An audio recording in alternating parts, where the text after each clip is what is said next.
আলহামদুলিল্লাহ আমাদের ট্রেনিং খুবই ভালো চলতেছে।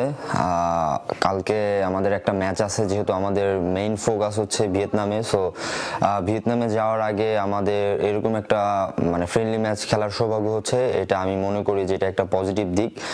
সো আশা করি আমরা এই যে সুযোগটা আমরা কাজে লাগাবো। আমাদের যে প্ল্যান আছে, আমাদের কোচিং স্টাফদের থেকে যে ওই প্ল্যান অনুযায়ী আমরা খেলার চেষ্টা করব। আর হচ্ছে অবভিয়াসলি এই প্রিপারেশন মূলক ম্যাচ, সো এটা থেকে যেন আমরা ভালো যেটা হবে, খারাপ যেটা হবে, এটা থেকে আমরা শিখে যেন আমরা ভিয়েতনামে ভালো করতে পারি, এটা আমাদের টার্গেট থাকবে আলটিমেটলি। হ্যাঁ, অবশ্যই দেশবাসী আমাদের যারা আছেন সবাই আমাদের জন্য আমাদের প্রতি একটা এক্সপেকটেশন রাখে। সো আমি তাদের কাছে আমার এক্সপেকটেশন থাকবে যে যেন তারা আমাদের জন্য দোয়া করে, আমাদের ভিয়েতনামের যে উদ্দেশ্যে আমরা যাব সেটার জন্য যেন আমাদের জন্য দোয়া রাখে। Thank you so much.